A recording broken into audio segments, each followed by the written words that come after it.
All right, well, thank you all for having me. It's a pleasure to be back with you again. Real quick on the topic of consumer fraud, for those who were here for that presentation, I don't know if you heard, we just had another recent batch where they were calling and claiming to be from the IRS, saying you owed money. And then they actually would say, we're going to send the police to arrest you. And then they would hang up, and they'd have a second person call back and pretend to be a police officer and say, hey, I'm coming over to your house right now to arrest you if you don't pay them right now. So we had to put out a lot of information to the community. That's not us. We don't work with the IRS. Nothing against the federal government, but we don't arrest people on behalf of the IRS, so watch out for that one. Well, today what I want to talk about, and it won't take long, is just prescription medication. I know last week sounds like you had a pharmacist in here talking about those issues. The approach I want to take with your prescription medications is what we see in the criminal aspect. And that is that, unfortunately, and I've said this many times, I'll say it again, Casper overall is a pretty safe community, but we do have a lot of crime issues and, unfortunately, a lot of drug addiction issues. The third most abused drug and addicted drug that we know of in our community is prescription medication.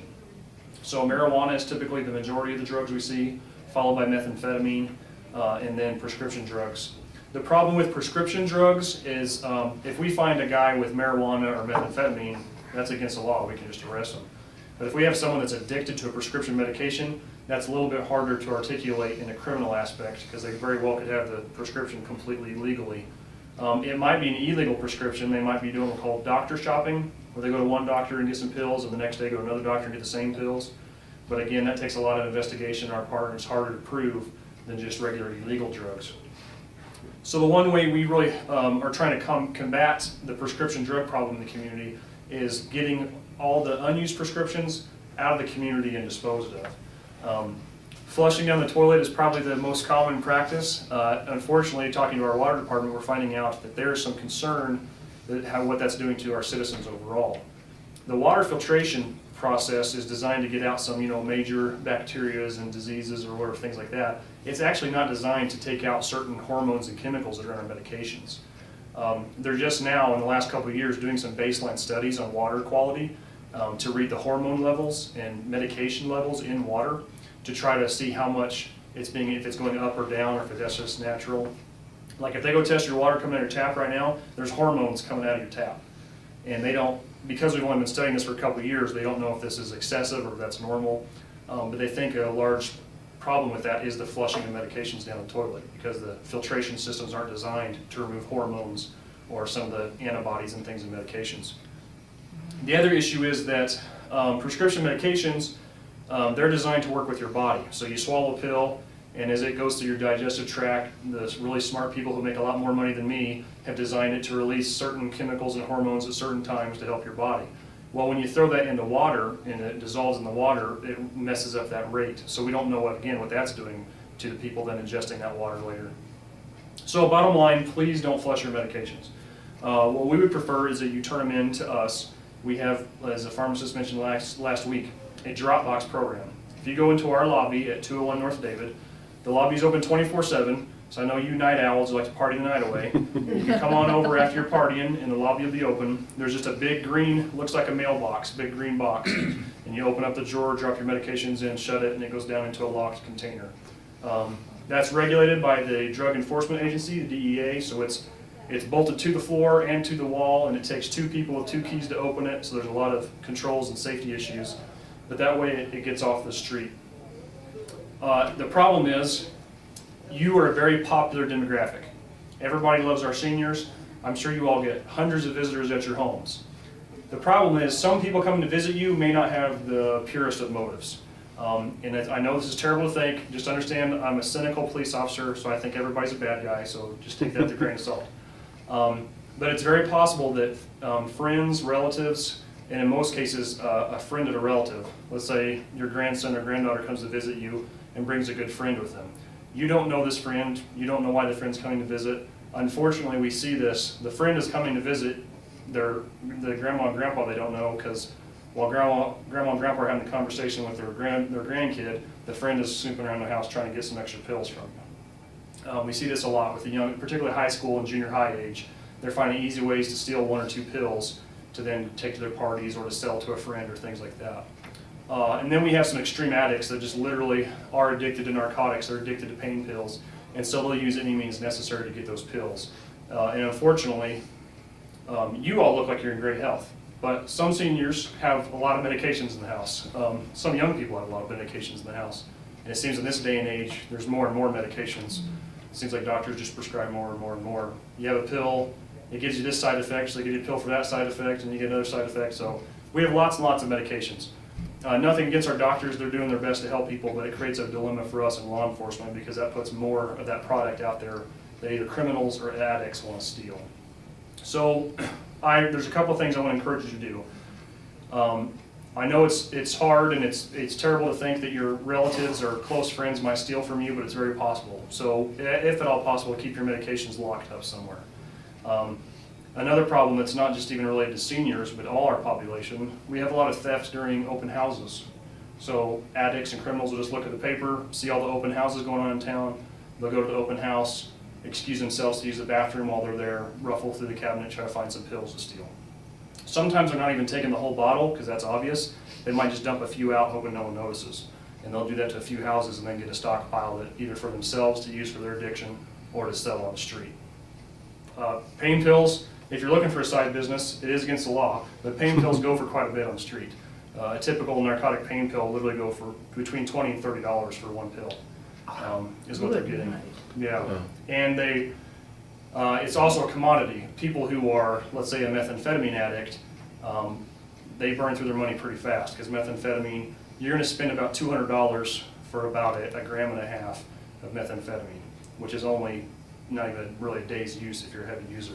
So they're spending hundreds of dollars a day on their drug habit. So they figure out, I can go steal a bunch of narcotics and trade those to my drug dealer for my methamphetamine. So we see a lot of that going on. So if at all possible, lock your medications up. And then also just be aware, if you're having friends or relatives that come over, if you're not going to keep your medications locked up all the time, take an extra effort when you're having company coming over, if you get advance notice, to put those somewhere they wouldn't think to look. The first place they're going to check is medicine cabinets. After that, it's probably a kitchen cabinet where a lot of people keep the medications, and then nightstands near the bed. Those are the three hot spots where they're going to go right to. So if you can find some creative other place to put your medications when you have company over, it's just going to help us to prevent that medication to get in the wrong hands. Along with our 24-hour drop box, we do occasionally throughout the year do pickups at community events. So sometimes there'll be a big community event, we'll have a booth there with buckets, and we'll put an advertisement in the paper and on the radio to let you know ahead of time. And you can come to that event while you're there, drop your extra pills off, and we'll get rid of those. And one thing I really encourage, I don't know if you're like me, sometimes a doctor prescribes something, you take a few pills and either didn't work or you didn't like the way it made you feel or whatever, so you're just done. And there's still half a bottle left or whatever. That's the kind of stuff we're really wanting to get off the street. So if you got medications you're not using, even if they're not expired, but you know you're not going to take them anymore, please bring those down to the PD, drop them off. We haven't really implemented this process, but if you're not feeling well and can't get out of the house, or you have friends that can't get out of the house or don't get out very much, but they have a lot of medications they want to get rid of, feel free to call us. You can call dispatch, our non-emergency number, say, hey, I got a lot of extra pills, could you send an officer to come take these and drop them off in the box, and we'll have someone come do that just as a courtesy call. It may not seem like a big deal, but the more pills we can get out of the bad guy's hands, the better for us. So yeah, that's really about that. Any questions about that? Are there any medications that are more likely to be stolen, prescription medications that are more likely to be stolen? The number one is going to be narcotics. Heavy-duty painkillers are the number one for those who are addicted to that painkiller, narcotic depression kind of thing. Sadly to say, we do have some heroin addicts here in Casper. We don't have a lot of heroin, but we do have some heroin. And I was talking to a counselor a few months ago. He was in a group counseling session, and 3 of the members of the group were heroin addicts who all said they started with pain pills.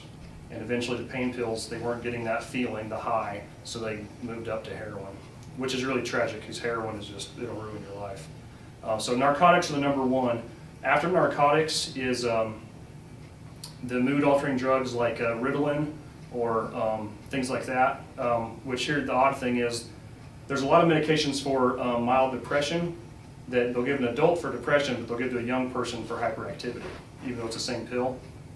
Like Ritalin is one of those, and derivatives similar to Ritalin. So that's the next popular.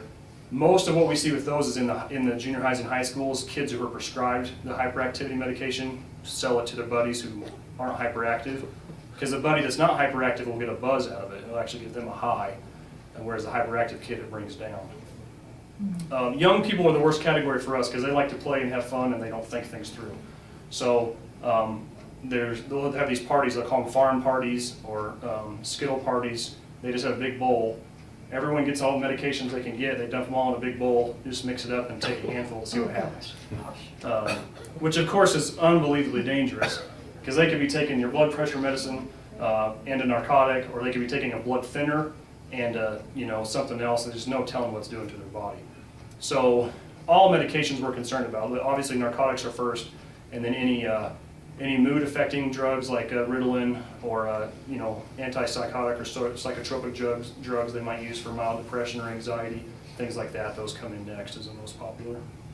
What about over-the-counter medication that's expired? How do you get rid of that? Same way. We'll literally take anything over the counter as well. What happens is, and it's kind of a pretty detailed process. All the drugs that come into our box. There's a pharmacist at the hospital, Patty Nelson. She's a real sweet lady. She comes in and sorts through them because for the DEA purposes, we have to separate out narcotics and non-narcotics. So we separate those out and weigh those. She actually has a connection with a couple different organizations, one that provides medications to the poor and needy, and one that provides medications to prisons, because a lot of prisoners can't afford their own medications. So if she finds, like if you've got some free samples from your doctor and you didn't like the medication, if it's still in a bubble package or shrink wrapped and not expired, she can actually donate that to another program so that it gets used. Expired things obviously we have to get rid of, but literally anything we'll take. So. Even things like NyQuil or Yep. Benadryl or allergy literally. Pills or anything like that? Yeah, because the good thing is, and thank you to Wyoming Medical Center, they donate their incinerator for our use. So once every, I don't know, a couple months, maybe once a quarter, we take all our illegal drugs to them and it just gets burned up in the incinerator. But now we also take all these prescription and over-the-counter pills. That way, because the same thing, we don't want NyQuil going down the drain because that's getting into our water system and it's not designed to filtrate out that stuff. So we prefer you give it to us because then we'll just burn it and we know it's gone and not hurting the ecology of the community at all. Is it worth it if you happen to notice some of your medication gone after you've had visitors? I mean, is that worth a call to you? Or? Yeah, absolutely. Well, it's going to be difficult to prove maybe criminally, but we want to know about that because particularly if we find out, if we get 3 or 4 reports of people having missing medication and we figure out the same person was visiting all those people, that gives us somewhere to look and someone we need to know we need to be concerned about. And that's really the hard thing. That's because the smart ones, that's what they do. They'll take just 1 or 2 pills hoping you won't notice, but they'll do that several times over until they get a bunch. And we actually see more of that than them rapid, take the whole medicine cabinet out. They're just taking a few at a time. So, and again, when you have lots and lots of pills, it's hard to keep track of them all, but accountability is good. Make sure you're watching your pill counts and the timing's right. If you run out of pills before the month's up and you're like, that's odd, think back who's been coming to visit me, things like that. Anything else? Questions? Another depressing topic, I know. Where is the drop box? It's right, the Hall of Justice at 201 North David. Mm-hmm. You walk in up the stairs to the first floor, you take a left, which is where the Casper Police Department is. It's right by the front window where all the records gals are. Just if you're facing the window, it's right down there on the floor. And it's about yay high, kind of like a blue, looks like a blue post office box, but it's green with the open up. So it's not the door you walk in from the street, it's 1 floor up? No, it's right the first floor from the street level. You have to go upstairs to the ramp to get to the main level. And it's, and that lobby's open 24 hours a day, 7 days a week. So, and it's totally anonymous. We don't care about names or anything like that. We just want to get the pills off the street. I've told drug addicts at counseling sessions if they want to drop their illegal drugs off in that box, we'll take those and burn those too. We don't care. Mm-hmm. So if any of you enjoyed the '60s and still like the green weed, you can get rid of that. How much do you collect in a quarter or a year? I mean, do you measure it by pounds? We measure it by pounds. The last 2 years, 2013 and 2014 both, we gathered over 2,000 pounds each year. A ton. Yeah, over a A ton. ton. Good night. Total for the program, since it started in 2008, I think we're around 2,000 or 12,000 pounds total since like 2008. I'd have to look at my numbers. It grows every year as population grows. Does it? Yeah. And the word spreads. And if some of you may have seen this. Several months ago, they actually sent a leaflet out in the water bills. It was asking people to drop their medications off and not flush them because of the water issues. So we're getting word spread more and more to try to get the word out. And we try to do more of the public events where we go to, just a public community event. There's lots of booths set up. We try to go to those every once in a while and set a booth up, which gets us more pills. So quite a bit. We average anywhere between 50 and 100 pounds a month usually of medications. So the box isn't that big when you see it, so they have to empty it every few days and take the pills back to our property room and lock them up. So it's very busy and very involved, but that's good for us because that means more pills we're getting off of the street. But that is the only place in town? Right now it is. The Mills Police Department has a drop box. They got one just a few months ago. And there's talk that I'd have to get clarification from a pharmacist, but it used to be the DEA, a pharmacist could give away narcotics, but then if you didn't like them, they couldn't take them back. Only law enforcement could handle them because they're a controlled substance, just like any other illegal drug. So it used to be no matter what, if a narcotic got sent out, if you want to get rid of it, you had to call us. So in fact, I would do, every couple of weeks, I make a run up to the pharmacy to pick up a bunch of pills people turned in and take them down and drop them off because the pharmacists weren't allowed to do it. The DEA just changed that this last year, where now pharmacists, like if they give a prescription out right away and you're like, oh, I'm allergic to this, and give it back, then they can then re-inventory it or dispose of it. But I don't know that all the pharmacies are doing that for sure. They used to do that at the hospital. Yeah, and that's where they're doing it now. Although Patty Nelson from the hospital, I'm pretty sure she told me she can only take back the prescriptions that they gave out. Oh. So it's not just random prescriptions, it's only the ones they issued. So, but that's our next step. We'd like to see that drop boxes at the pharmacies, so then you're just right there. If you go to get another prescription, because this one didn't work, you can just get rid of it right there. So we're working towards that, but there's some red tape and hurdles to cross for that, so. Why does the pharmacist insist I take my empty bottle back? That's a good question, I'm not sure. She doesn't. To get a refill, they want to see your empty bottle, or? Well, she just insists I take it back. She won't dispose of it. Really? That I'm not sure, other than it's some kind of confirmation for them Yeah, maybe. I'll that- have to ask her. Yeah, that's interesting. I don't One- mind that. You guys may not face this, but one thing to keep in mind, it is, if you have a controlled substance like a narcotic prescription, if you're traveling or out and about, the law requires you keep that in the packaged container with the prescription information. So technically, even if you have like your weekly pill, dispensers, if you put that in the car or drive somewhere, technically you're violating the law. Now, so I know you guys probably get profiled a lot by the police as criminals, so just something to keep in mind, technically that's against the law. Obviously, usually that's used for if we find someone who is in the drug trade or a known criminal. If we find pills, like loose pills in their pocket, it's designed that we can then charge them with the crime because they don't have any proof that that's their valid prescription. So I don't think you get, arrested for that, but it is something to consider.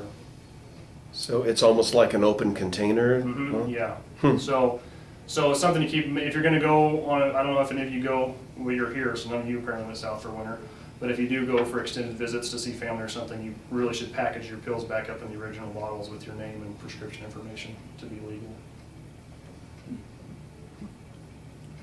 Anything else? All right? Thank you. Thank you very much. Appreciate that.